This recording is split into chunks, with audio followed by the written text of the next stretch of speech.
اعوذ باللہ من الشیطان الرجیم بسم اللہ الرحمن الرحیم۔ میں تو اپنے آپ کو اس قابل بھی نہیں سمجھتا کہ اس عظیم ہستی کے جوتوں کے تسمے بھی کھو سکوں، وہ جسے تم مسیح کہتے ہو۔ اس کی خلقت مجھ سے پیشتر ہوئی، لیکن اس کی تشریف آوری میرے بعد ہوگی۔ وہ سچے لفظوں کے ساتھ مبعوث ہوگا اور اس کا دین کبھی ختم نہ ہوگا۔ جب گمراہ لوگوں نے حضرت عیسیٰ علیہ السلام کو خدا کا بیٹا کہنا شروع کیا تو اس بات سے انہیں بہت حد تکلیف ہوئی۔ اس پر بعض اہل حکومت نے انہیں یقین دلایا کہ آپ مطمئن رہیں، ہم شہنشاہ روم سے ایسا فرمان جاری کرائیں گے جس میں لوگوں کو ان باتوں سے روک دیا جائے گا۔ اس پر حضرت عیسیٰ علیہ السلام فرمانے لگے، "But my consolation is in coming of the messenger, who shall destroy every false opinion of me, and his faith shall spread and shall take hold of the whole world. For so hath God promised to Abraham our father." بلکہ میرے لیے موجب تسکین تو اس رسول کی آمد ہوگی جو میرے بعد آ کر میرے بارے میں تمام باطل اور جھوٹے نظریات کو مٹا دے گا۔ اس کا دین فروغ پائے گا اور تمام دنیا میں پھیل جائے گا۔ ایسا وعدہ ہمارے باپ ابراہیم علیہ السلام سے بھی کیا گیا ہے۔ جب یہ سوال کیا گیا کہ آیا اس رسول کے بعد بھی اور نبی آئیں گے، تو حضرت عیسیٰ علیہ السلام نے جواب میں فرمایا، "There shall not come after him true prophets sent by God, but there shall come a great number of false prophets whereat I sorrow. For Satan shall raise them up." آپ صلی اللہ علیہ وآلہ وسلم کے بعد کوئی اللہ کا فرستادہ سچا نبی نہیں آئے گا، لیکن شیطان کے قائم کردہ جھوٹے نبی کثرت سے آئیں گے، جن کا مجھے افسوس ہے۔ حضرت عیسیٰ علیہ السلام نے نبی آخر زمان کا نام محمد صلی اللہ علیہ وآلہ وسلم بتاتے ہوئے کہا کہ اللہ تعالیٰ نے ان کے لیے کائنات عارضی و سماوی پیدا فرمائی۔ The name of the Messiah is admirable, for God himself gave him the name when he had created his soul and placed it in celestial splendor. God said, "Wait, Muhammad, for their sake I will create paradise, the world, and a great multitude of creatures. When I shall send thee into the world, I shall send thee as a messenger of salvation, and they would shall be true, in so much that heaven and earth shall fail, but the faith shall never fail." اس مسیح کا نام قابل مدح و ستائش ہے۔ یہ نام خود خدا نے اس وقت دیا جب اس کی روح کو پیدا کیا اور اس عالم میں بالا کی پرشکوہ رفعتوں میں رکھا، اور اس کے بارے میں فرمایا، "محمد، انتظار کر کہ میں نے تیرے خاطر جنت کو پیدا کیا ہے اور ساری دنیا اور اس میں طرح طرح کی بے شمار مخلوقات کو بھی پیدا کیا ہے۔ مجھے تجھے اس دنیا میں نجات دہان رسول بنا کر بھیجوں گا۔ تیرا کلمہ حق ہوگا۔ زمین و آسمان کو تو زوال آ سکتا ہے، لیکن تیرے دین کو کبھی زوال نہیں ہوگا۔ اس کے بعد فرمایا، "محمد is his blessed name." ان کا بابرکت نام محمد صلی اللہ علیہ وسلم ہوگا۔ یہ سن کر حاضرین دست بدعا ہو گئے۔ "O God, send us the messenger. O Muhammad, come quickly for the salvation of the world." اے خدا، ہمارے لیے اس رسول کو بھیج۔ اے محمد، جلد اس دنیا کی نجات کے لیے تشریف لے آئیں۔ اس کے بعد برنباس کی انجیل میں یہ درج ہے کہ حضرت عیسیٰ علیہ السلام نے اپنے آخری حالات کے بارے میں پیشن گوئی کرتے ہوئے کہا کہ مجھے قتل کرانے کی سازش کی جائے گی، مگر وہ ایسا کر نہیں پائیں گے۔ پھر میرا ایک حواری تھوڑی سی لالچ کے لیے مجھے گرفتار کرائے گا، لیکن وہ مجھے پھانسی دینے میں ناکام ہوں گے، اور مجھے آسمان پر اٹھا لیا جائے گا، اور جس نے میرے ساتھ دھوکہ کیا ہوگا اسے میری جگہ شبے میں پھانسی پر چڑھا دیا جائے گا۔ I shall abide in this honor for a long time in the world, but when Muhammad shall come, the sacred messenger of God, and that infamy shall be taken away, and he shall God do, because I shall confess the truth of the Messiah, so shall give me the reward, that I shall be known to be alive and to be a stranger to the death of infamy. کافی عرصے تک دنیا میں وہ لوگ میری عزت کو بٹا لگاتے رہیں گے، لیکن جب محمد صلی اللہ علیہ وسلم تشریف لائیں گے جو اللہ کے مقدر رسول ہیں، تو اس بدنامی کا داغ دھل جائے گا، اور اللہ تعالیٰ ایسا ہی کرے گا، کیونکہ میں اس مسیح کی سچائی کا اقرار کرتا ہوں۔ اس کا وجود میرے لیے باعث انعام ہوگا، اور لوگوں کا میرے زندہ رہنے پر ایمان قائم ہو جائے گا، اور اس ذلت کی موت سے میرا برائت ثابت ہو جائے گا۔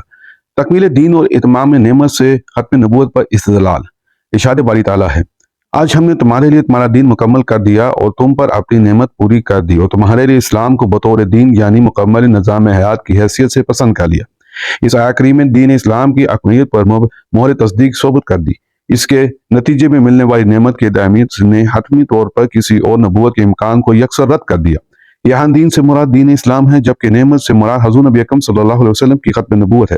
یعنی ارشاد ہوا کہ اے ایمان والو، تم پر نعمت نبوت تمام ہو چکی، اب اس کے بعد کسی نبی کی ضرورت نہیں، اور دین اسلام مکمل شکل میں تمہارے پاس آ گیا ہے۔ اب قیامت تک یہی دین چلے گا اور کسی نئے دین کی ضرورت نہیں رہی۔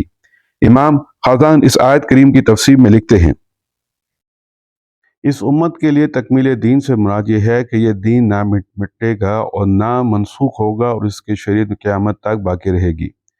اللہ تعالیٰ کا اس امت پر سب سے بڑا انعام یہ ہے کہ اس نے ان کے لیے ان کا دین مکمل فرما دیا۔ اب وہ کسی دوسرے دین کے محتاج نہیں اور نہ اپنے نبی صلی اللہ علیہ وسلم کے سوا کسی دوسرے نبی کے۔ اسی وجہ سے اللہ تعالیٰ نے حضور نبی اکرم صلی اللہ علیہ وسلم کو تمام نبیوں کے آخر میں انسانوں جنوں کی طرف بھیجا۔ پس جس چیز کو آپ صلی اللہ علیہ وسلم نے حلال قرار دیا وہی حلال ہے، اور جس چیز کو آپ صلی اللہ علیہ وسلم نے حرام قرار دیا اس کے علاوہ کوئی حرام نہیں، اور جس دین کو آپ صلی اللہ علیہ وسلم لائے اس کے علاوہ قیامت تک کوئی دین نہیں، اور ہر وہ چیز جس کے متعلق آپ صلی اللہ علیہ وسلم نے خبر دی وہ سچی ہے، اس میں جھوٹ کا شبہ تک نہیں اور نہ ہی وہ خلاف واقعہ ہے۔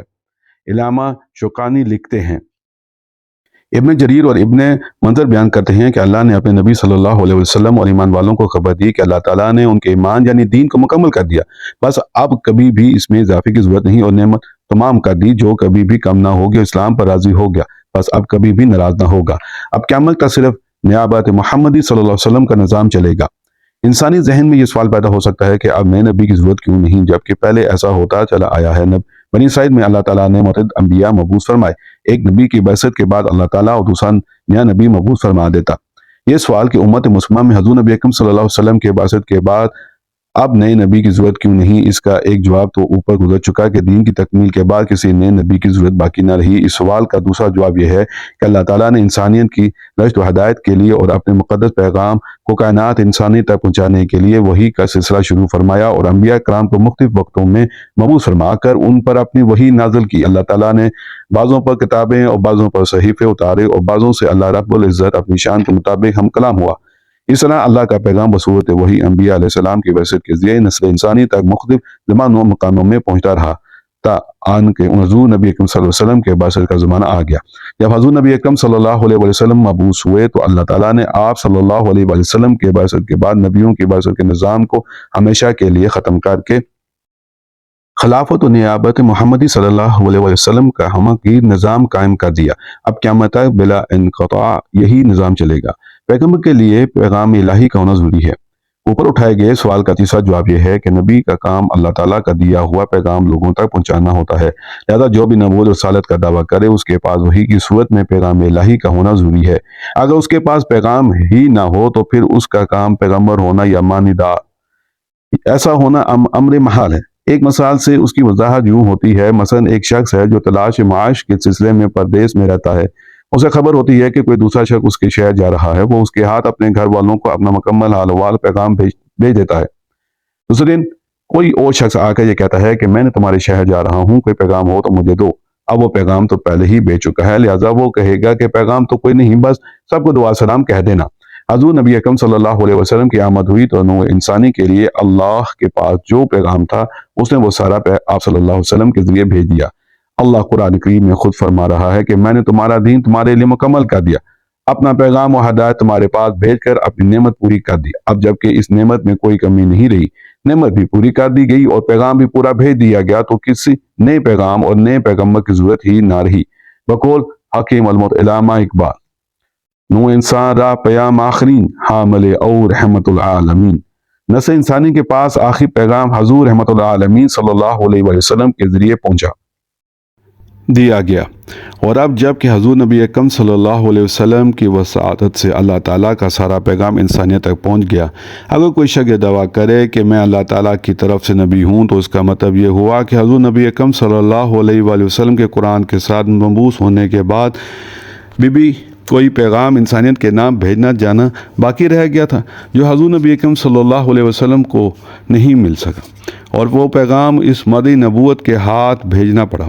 اگر یہ مان لیا جائے تو اس طرح قرآن ناقص ہوا کہ اگر نعمت تمام ہے اور نبوت مکمل ہے تو پھر نیا پیغام معنی دار ہے، اور دین کے لیے نئے پیغام اور نبی کا کیا جواز ہے، کیونکہ یہ ظاہر کرتا ہے کہ کوئی پیغام رہ گیا تھا جس کے لیے کوئی نیا نبی بھیجا جانا ضروری ہو گیا تھا۔ جب اللہ تعالیٰ کا پیغام قرآن حکیم کی صورت میں مکمل آ چکا اور احکام و ہدایت دین اسلام کی صورت مکمل آ چکے تو اب کسی نئے نبی کی کیا ضرورت؟ اس واضح ارشاد الہی کے بعد کسی نئے نبی کی آمد کا اعلان سوائے اللہ تعالیٰ پر ایمان نہ لانے کے کوئی معنی نہیں رکھتا۔ کہ ایسا عقیدے رکھنے والا سیدنا محمد مصطفیٰ صلی اللہ علیہ وسلم کی نبوت اور آپ پر نازل ہونے والے قرآن کریم کو نامکمل سمجھتا ہے، اور جو شخص حضور نبی اکرم صلی اللہ علیہ وسلم کی نبوت اور قرآن کو ناقص اور نامکمل سمجھے، وہ دائرہ اسلام سے خارج ہے۔ ایک شبہ اور اس کا ازالہ۔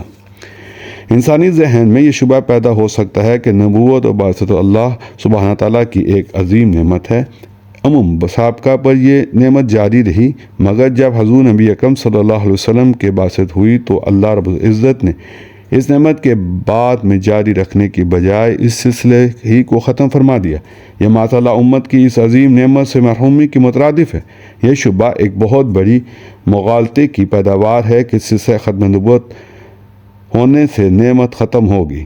بے شک نبوت اور بعثت کائنات میں اللہ تعالیٰ کی سب سے بڑی نعمت ہے، اور نعمت سے محرومی تب ہوگی جب نبوت موجود نہ ہو، جبکہ حقیقت یہ ہے کہ حضور نبی اکرم صلی اللہ علیہ وسلم کی نبوت سب سے بڑی نعمت کے طور پر موجود ہے اور تا قیامت موجود رہے گی۔ نمبر 1، نبوت محمدی صلی اللہ علیہ وسلم کی عالمگیریت اور دائمیت۔ پہلے زمانے میں کسی نبی کی نبوت کا دائرہ اور علاقہ محدود ہوتا تھا۔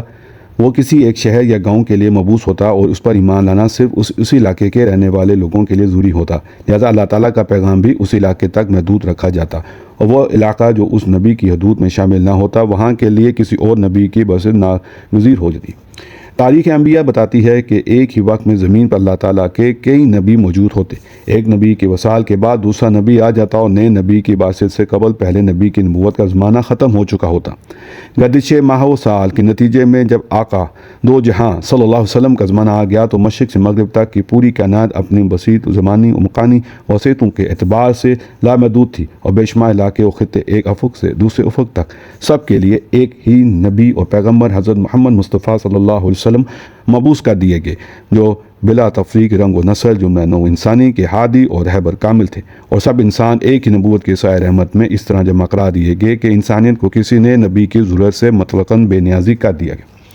چونکہ حضور نبی اکرم صلی اللہ علیہ وسلم کے بعثت کے بعد قیامت تک سارے زمانوں کو ایک ہی نبوت عطا فرما دی گئی، اس لیے محرومی کا سوال ہی نہ رہا۔ نعمت نبوت تو بدستور موجود ہے، لہٰذا نبی اکرم صلی اللہ علیہ وسلم کی ختم نبوت کا معنی یہ ہوا کہ پہلی نبوتیں اور اپنے دائروں میں محدود تھیں، جبکہ آپ صلی اللہ علیہ وسلم کی نبوت زمان و مکان کی ساری وسعتوں کو اب تک محیط ہے، لہذا اب ہر زمانے میں نبی آخر زمان صلی اللہ علیہ وسلم کی نبوت موجود اور قائم رہے گی، اور جس طرح حضور نبی اکرم صلی اللہ علیہ وسلم آج سے 14 صدیاں پہلے نبی تھے، اسی طرح آج بھی بدستور نبی ہیں اور قیامت تک رہیں گے۔ اس سے پہلے کسی نبی کی آمد پر جب اس نبی کا کلمہ اس کی امت کو دیا جاتا تو دوسرے نبی کی آمد پر اس کے نام کے ساتھ اس کلمے کو بدل دیا جاتا، لیکن حضور نبی اکرم صلی اللہ علیہ وسلم کے بعثت کے بعد اب چاہے کروڑوں سالوں کا عرصہ بھی بیت جائے، کلمہ فقط ایک ہی ہے اور ایک ہی رہے گا، لا الہ الا اللہ محمد رسول اللہ۔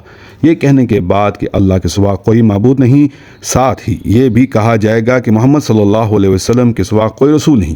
ہمارا ایمان ہے کہ حضور نبی اکرم صلی اللہ علیہ وسلم اتنی صدیاں گزر جانے کے بعد اپنے غلاموں پر آج بھی اسی طرح شفقت فرماتے اور اپنے دیدار سے بہرور کرتے ہیں، جیسے اپنے ظاہری حیات میں فرماتے تھے، اور رشد و ہدایت کا سلسلہ جس طرح پہلے قائم تھا ویسے ہی آج بھی قائم ہے۔